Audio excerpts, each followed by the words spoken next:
भगवत प्राप्ति करने में जल्दी क्यों करनी है? श्री महाराज जी के अनुसार जीव भी अनादि अनंत है और भगवान भी अनादि अनंत है। अतः जब समय की तो कोई कमी है ही नहीं, तो फिर जल्दी से भगवत प्राप्ति करने को क्यों कहा जाता है? उत्तर: जी हां, भगवान भी अनादि अनंत शाश्वत है। जीव भी अनादि अनंत है तथा इस कारण जीव के पास समय की भी कोई पाबंदी नहीं है। भगवत प्राप्ति करने की जल्दी क्या है? भगवत प्राप्ति करने की जल्दी क्या है? इस बात को ध्यान में रखते हुए चलिए अब आपको आपके पिछले 24 घंटों की यात्रा पर ले चलते हैं। सोचिए, पिछले 24 घंटों में आप कितनी बार भूख, प्यास, थकान, नींद और दर्द जैसी शारीरिक परेशानियों से त्रस्त हुए? और कितनी बार आपको भय, असुरक्षा, क्रोध, ईर्ष्या जैसे मानसिक कष्टों और अन्य बहुत सी अप्रिय भावनाओं का सामना करना पड़ा? शास्त्रों की भाषा में इन्हें दैहिक ताप कहा जाता है। इसके अलावा एक दैविक ताप भी होता है जो प्रकृति के कारण होता है, उदाहरण के लिए तूफान, बाढ़, सूखा आदि। और फिर आता है भौतिक ताप जो कीड़े आदि अन्य जीवों के कारण होता है, त्रिताप। क्या आपको ये सब कष्ट अच्छे लगते हैं? क्या आप इन सभी दर्दों से छुटकारा पाने का कोई उपाय जानते हैं? क्या आपने उपरोक्त प्रश्नों का उत्तर हाँ में दिया था? यदि आपका उत्तर नहीं है तो क्या आप इन आपदाओं से छुटकारा पाना चाहते हैं? छुटकारा पाने के लिए सर्वप्रथम उपाय जानना होगा, तत्पश्चात प्रयत्न भी करना होगा। करना न करना आपके हाथ में है। हम तो केवल उपाय बता सकते हैं। उपाय जानने के लिए आगे बढ़ते हैं। हमारे शास्त्रों के अनुसार किसी भी तत्व को सिद्ध करने के लिए 3 प्रकार के प्रमाण का प्रयोग किया जाता है। ये हैं प्रत्यक्ष प्रमाण, अनुमान प्रमाण और शब्द प्रमाण। प्रत्यक्ष और अनुमान प्रमाण अशक्त हैं क्योंकि उनसे उल्टा निष्कर्ष भी निकल सकता है। लेकिन किसी भी बात तो सिद्ध करने के लिए शब्द प्रमाण सबसे अच्छा और विश्वसनीय माना जाता है। और संत जो दिव्यानंद का अनुभव कर चुके, उनके अनुभव शब्द प्रमाण के रूप में हमें प्राप्त हैं। इसलिए इस लेख में शब्द प्रमाण के द्वारा ही इस प्रश्न का उत्तर दिया जाएगा। वेदों के अनुसार 3 तत्व जीवात्मा, परमात्मा और माया शाश्वत और अनंत हैं।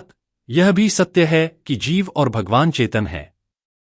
ज्ञाज्ञो द्वावजाविष्णिशावजा हेका भोक्त्री भोग्यार्थयुक्ता अनंतश्चात्मा विश्वरूपो ह्यकर्ता त्रयम यदा विन्दते ब्रह्मेतत्।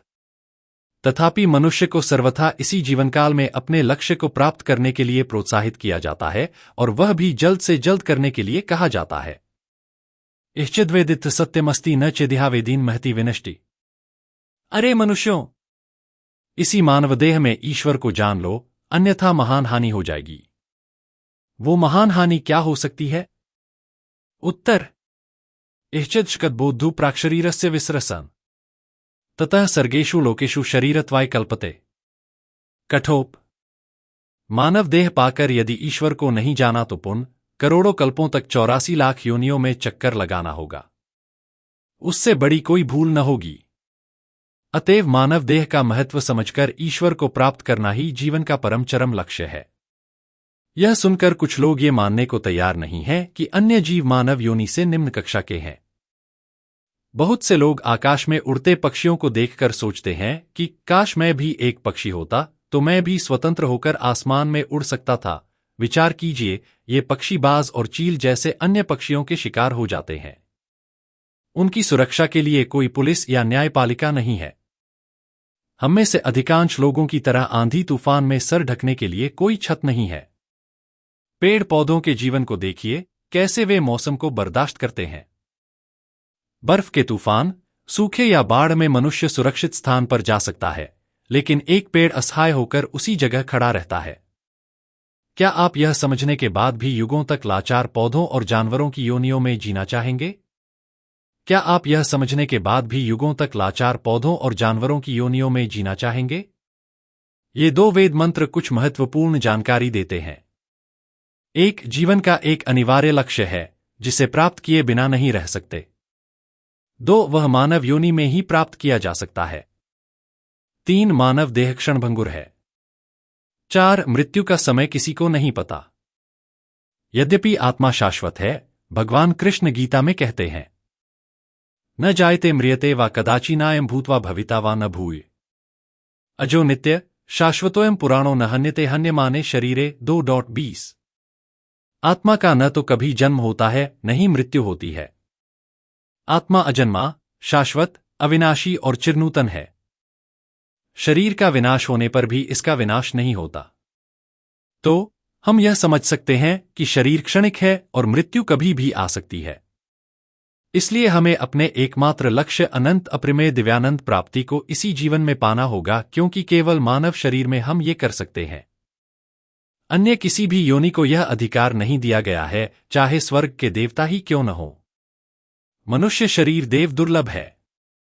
अगर हम विषयासक्त होने के कारण दिव्यानंद प्राप्ति के मार्ग को नहीं अपनाएंगे तो इस दुर्लभ अवसर को खो देंगे और यह शरीर करोड़ों युगों तक दोबारा नहीं मिलेगा। हमारी दुनिया में भी यह होता है। अगर कोई कर्मचारी अपनी कंपनी से मिली हुई सुविधाओं का दुरुपयोग करता है तो कंपनी उन सुविधाओं को उससे वापस ले लेती है। संत तुलसीदास जी कहते हैं, पिक्चर कभुक करी करुणा नरदेही, देत ईश बिनु हेतु सनेही। मानव देह जो इस बार मिला है, ये तो कभी कभी किसी बड़भागी को भगवत कृपा से प्राप्त होता है। कुछ भोले भाले लोग कहते हैं, मैं तत्वज्ञान को अच्छी तरह समझता हूं, फिर भी मेरी सारी जिम्मेदारियां जब पूरी हो जाएंगी तब भक्ति करना प्रारंभ करूंगा। इस तरह की सोच उन लोगों में पाई जाती है जो जीवन की क्षणभंगुरता को नहीं समझते। महाभारत कहता है, बह्य सरती निश्वासे विश्वास कह प्रवर्तते।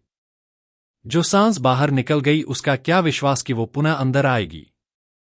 यह स्पष्ट है, मानव जीवन की सबसे बड़ी सिद्धि अनंत शाश्वत दिव्यानंद भक्ति प्राप्ति है या माया से मुक्ति है। अधिकांश सिद्धांत माया से मुक्ति को ही जीव का अंतिम लक्ष्य मानते हैं। जगतगुरुतम श्री कृपालु जी महाराज हमें समझाते हैं कि मुक्ति का लक्ष्य रखने में बुद्धिमत्ता नहीं है।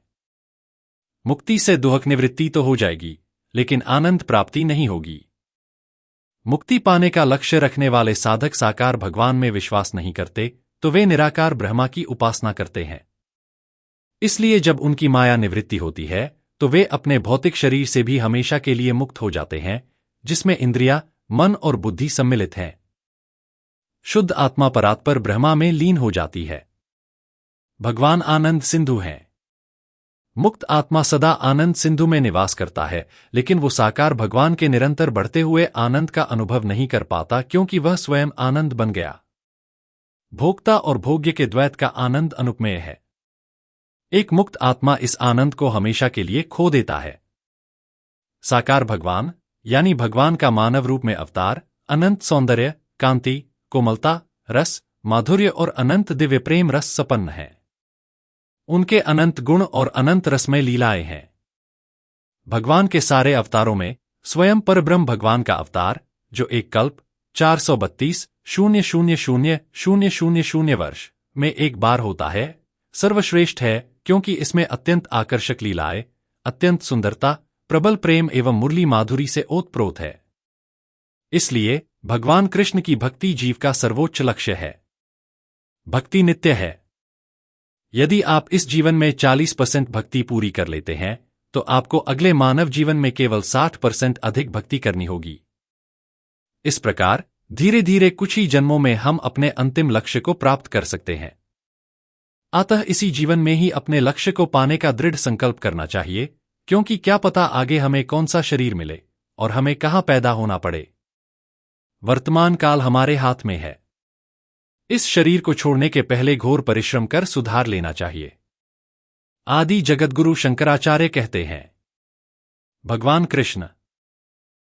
कृष्ण पुनर्पि जन्म पुनर्पि मरणम पुनर्पि जन्नी जठरे शयन एह संसारे खलु दुस्तारे कृपया पारे पाही मुरारे। बार बार जन्म मृत्यु गर्भ शयन के चक्कर में पड़कर असहनीय पीड़ा और कष्ट सहना होगा। यह संसार एक दुख का विशाल सागर की तरह है, जिसे केवल भगवान की कृपा से पार किया जा सकता है। एह संसारे खलु दुस्तारे कृपया पारी पाही मुरारे।